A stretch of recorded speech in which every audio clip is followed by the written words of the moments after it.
So I'm wanting to rave about this game for a while. And actually, I did some content originally on the channel for Resident Evil 7. You can view that right here if you'd like. But it was an opinion piece because uh, I sort of wanted to go in on the crowd that were the naysayers about Resident Evil 7. And because you've got, and this blows my mind on how this works, but there were people that were angry that Resident Evil 7 was going in the direction that it was going, and that they preferred these sort of loose cannon, uh, strange, zero focus Resident Evil 6. That dumpster fire. And I could not wrap my head around it. So I called it out in hopes that Resident Evil 7 was going to be the fresh shot in the arm that the franchise needed, because it needed something. It was veering off the track. We had what Resident Evil 6 had 4 or 5 campaigns separately. It had like 700 people that worked on it. It was just a mess. It lacked any horror aspect whatsoever. So now Resident Evil 7 takes the needle in the completely opposite direction, and there were people that were hopeful for it. And let's be honest here. Let's not kid ourselves. After Silent Hills was canceled, and after PT was such a huge internet phenomenon, I'm surprised. I would have been surprised if they did not go this direction. But right now, as it stands, and it's early in the year, it's early, but I would call Game of the Year contender for Resident Evil 7, hands down. I've played the game about 1.5 times already, and I just wanted to take the time. I wanted to take the time on the cast to just rave about this game, and it had very few aspects that I thought were drawbacks to the game, but holistically, the package was damn near perfect. And I have to, and even more so than that, I don't even want to just celebrate the idea that the game was actually good, but I want to celebrate that it was a risk. It was a clear risk, taking Resident Evil into a first-person perspective, almost seemingly leaving the entire Resident Evil canon as it was at the time just in the dust. There was almost zero mention of the games as they had happened in the Resident Evil universe so far. So, was this the right thing, obviously, for Capcom to do with Resident Evil? It was clearly a success. It was a commercial success so far. So they'd actually said that they have already recouped the development costs, and it's already sold well over 1 million copies, which is typically where a developer wants their franchise to be in the first few weeks of sales. So did they do good here? Do you think this is a sustainable thing for them to do for Resident Evil? Yes, yes, yes, yes, yes. Oh God, yes. I agree. This this game this game was amazing. This game was one of the best experiences I've had from Capcom in general in probably the last decade. This game had everything we needed. It brought back the fear, it brought back the survival aspects, and it went back to its roots when you really think about it. You think about Resident Evil 1, like you're running out of ammo, you're running out of, instead of like Resident Evil 6, where you're like basically like John Rambo gets dropped in the middle of like World War Z. That's what it basically felt like. That's a You're just great like comparison, by the way. you're running. You think John Rambo. made it up on the fly. You just run through zombies in that game. They're not really even an obstacle. It's simplistic, and you got people with guns shooting at you in a Resident Evil game. It makes no sense. This game went straight back to like fight or flight, and you're basically trying to fight for the woman you love, fight to get back to the woman you love. That the only gripe I have with it is that like if somebody went missing for 3 years and I got a video of her, my new girlfriend would not like it because I would not be still waiting for her to come back. I might have moved on. Yeah, the world is imploding. I need love. Yeah, Yeah, I need a little companionship before I get eaten eventually. yeah. This game was sensational. Graphically, this game was mind blowing. I haven't played it on the PC yet. I'm not sure if you have, if it have any different graphical options on the PC, but playing it on the PS4 and especially on a PlayStation VR. I'm not sure if you played it on the VR yet, No, but I'm not a VR person. I get if enough you headaches. if you want to play VR, you play VR at all. This is the first AAA VR game to ever come out, and it fucking blows anything out of the water I've ever seen on VR. Did you ever find It's yourself getting so discomfortable? Or was it discomfort at all when playing they VR? have an option for like when you turn for it not to do like a whole bunch of crazy motion, so you don't get motion. There's an option in there, so they took it into account for players that get motion sickness from VR. Gotcha. But Okay. it's so good. Gotcha. Oh, oh, I can't even I can't even put it into words. It's like a feeling flowing through me right now. Well, let's unpack it then. Let's sort of just piece by piece it because Okay. I fully expected, for a Resident Evil game. I guess so. I guess when you undermanage your expectations going into something, I guess that leaves more room for surprise. So when I think about the story, it kind of started off as sort of the okay, here we go with the damsel in distress type of thing.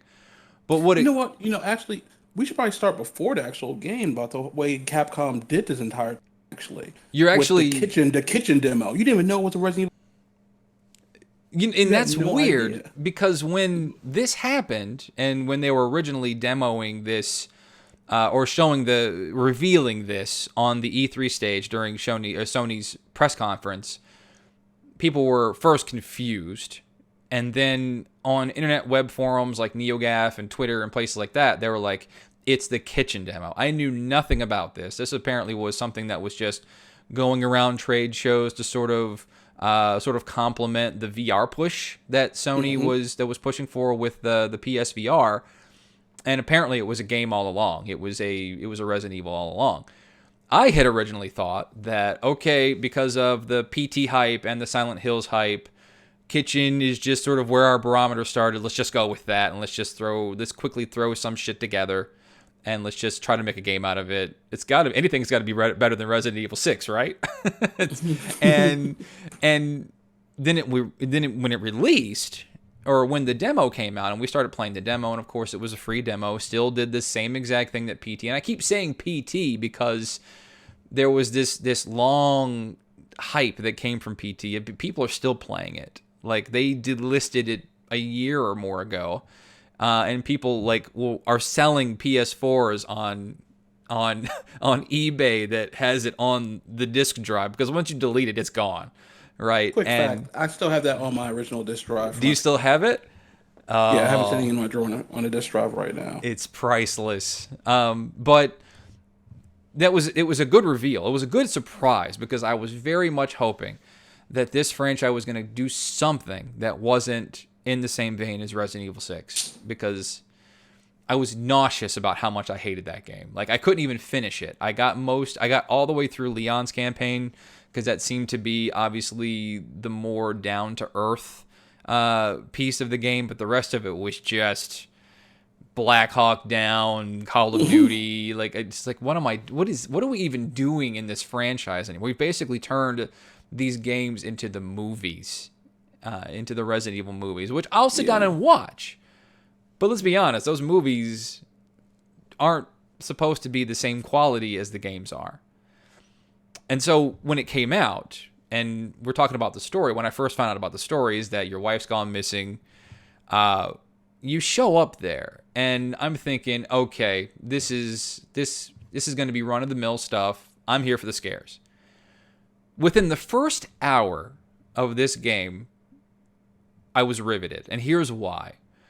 Because this game had one of the most gripping personal struggles in any game I've ever played, recently anyway, of just one person against another. And that is your wife Mia. You find her. She's, spoiler alert, by the way. I'm not going to just break the game for you. Spoiler warning. But I'm not going to break but in the first hour, you go from a light elation to fighting for your life, and nothing is off the table at this point when it comes to the level of gore, the level of what it tries to do to shock you reasonably, not cheaply. I mean, there's jump scares. I mean, any horror thing should have a small level of jump scares, but the key is that you can't anticipate these. Yeah, don't rely on it, and don't make it where it's cookie cutter, and don't make it to where it's,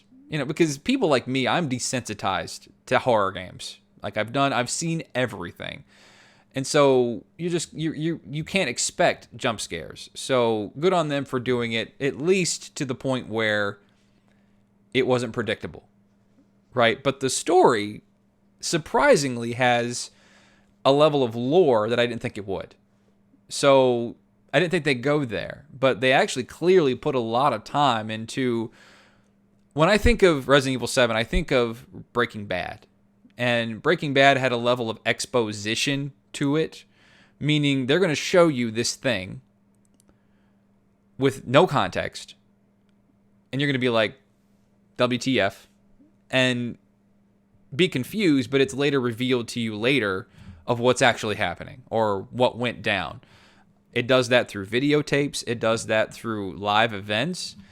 And the way it just the story just exposes itself to you is expert, in my opinion. I think they did it right, the way they wrote it, the way they plotted it out.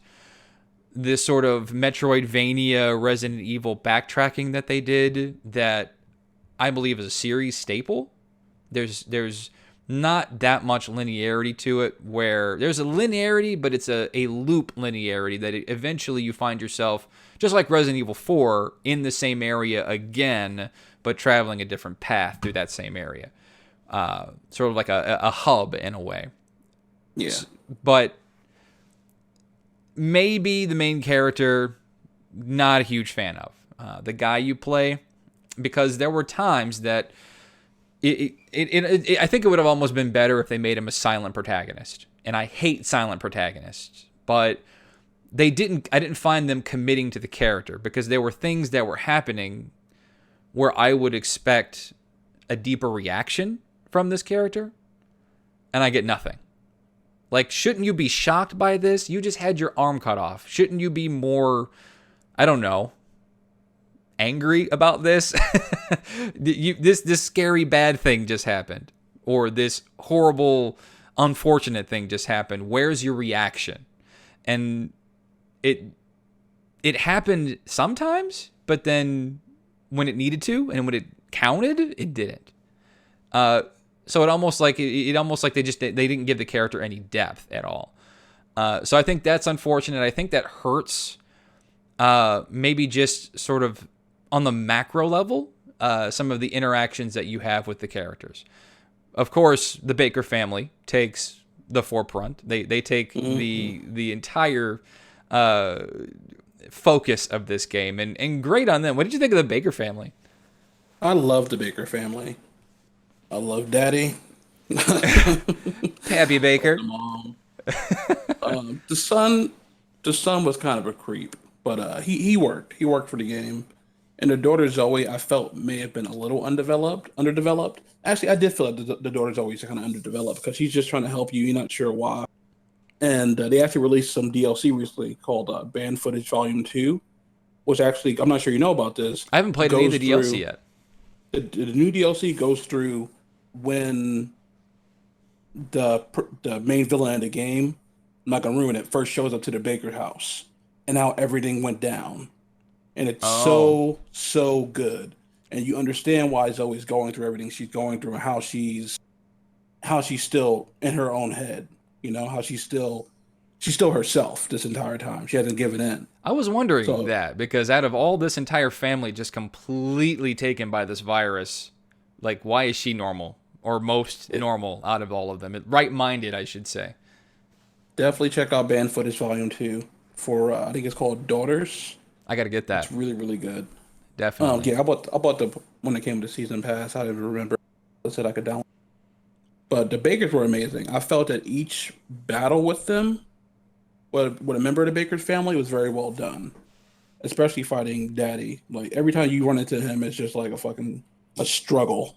And it's played out very, very well. It's really terrifying, because this guy is unstoppable. Like, you shoot him in the head with a pistol, and it's just like, he may or may not flinch, or he may just keep walking and just grab you. His commentary killed me the entire time. Oh, yeah. He how demented he would be. especially when there was this one time where he came up to me from no reason, and I didn't expect it, but he jams my gun with my hand on it into his mouth and shoots his own head off. Oh, he's like, you're about to see something beautiful, And then comes and just back blows his head later. off. Like he's indestructible. So good on them for doing such a fantastic job. All assumptions aside, I did not see this being a good game. Only because I guess I'm cynical like that when it comes to the games in the industry, and you almost kind of, once your bar is lowered, it stays there until somebody makes an effort to bring it back up. And Resident Evil 7 definitely did that. So I definitely recommend it if anybody's still on the fence about it. And then I see this a lot too on any of the social sites that I go to, where people are saying, well, I'm a scaredy cat and I can't play games like these. Yes, you can. Yes, you can. And you should. Because that's when games are supposed to get an emotion out of you. They are supposed to elicit some kind of response, and fear is the paramount response and emotion that any of us fear. And I think Resident Evil does that to somebody. And Fungo, right? For Oh, yeah. Fungo's channel, he does a great job of basically, he was surprised. And for somebody that is that desensitized to horror games, he loved it too. So if Fungo likes it, it's good. He's the barometer. And I can't say enough. If you have a PlayStation VR, this is a must-have title. This game with a VR headset is so immersive, so terrifying. If you think the game's like dark, when you're playing on the television, the game is a little bit, but you're playing on a television, so you can still see just fine. When you're playing on a VR headset, it's like you're literally in a dark room. It's completely terrifying. You hear things coming out of the wall, but it's super responsive. There's not really any latency at all. It does, however, to me, feel a little bit easier when you play with VR. It feels like the enemies may be a little bit slowed down. Oh, but, okay. I think it's just to compensate for if you do get motion sickness or something like that. Good. But overall, it's a fantastic title. Like I said, you have PlayStation VR, you must have this game. So it's worth it. Definitely. I usually do video reviews for these, but I haven't had the time. But consider this that. It's definitely worth your time. Even for those that don't like the direction that Resident Evil 7 went for the franchise, it's still worth a look. I equate this to something like Devil May Cry versus DMC, because there was a clear dichotomy for that franchise too when that game decided to go different, and it went the grunge route, and it was developed by a non-Japanese developer. And there were a lot of people that just sort of just disregarded the game, and I think it ended up being one of the better games in the franchise. So, oh yeah, I loved it. Yeah, and I put it in that camp, right? That it may not be. I don't know if I'm willing to say that it was the sort of refresh that to the franchise that Resident Evil 4 was. But also, Resident Evil 4 was a bit of a slow burner in a way that now that we're like a decade and a half after that game launched, and the game has been re-released like 13 times, it's clear that Resident Evil 4 is the best game in the franchise. And you can't dispute that with how popular the game is and how many times you've probably personally bought it yourself. So check it out. It's definitely worth it. Yeah. My personal favorite, honestly, was Nemesis, but besides from something we were talking about before we started recording, it definitely was a return where it really is a sense of dread the entire time you're playing. It's like, not so much the first game, more so like the first game where they had in the Crimson Heads and everything, where everything really got fucking scary. But Loved it. Yeah, it was a great addition. But this game definitely does give you that sense of dread and that sense of, I'm not sure I can make it through this part. I'm not sure if I have enough supplies to make it through this area. And Resident Evil 5, which I still think was I love Resident Evil 5, is a great co-op action game, not as a horror game. And Resident Evil 6, they basically made you feel like John Rambo. You weren't worrying about running out of it. You just kill whatever got in your way. But this game definitely does take you back to that sense of dread, like you're entering in the mansion for the first time all over again after watching your friends get massacred by dogs outside. You know? So a return to form for sure, and that was the Yeah. same feel that I got with the old ones too, like Resident Evil 2. That sense of dread back when static camera angles were the thing, Ugh. and I kind of miss those days in a way. Maybe just because I'm just in old school like that, but it's worth it for sure. So pick it up, and I'm gonna have to grab that DLC at some point too for sure, and I hope they keep expanding on it because it's damn worth it for sure.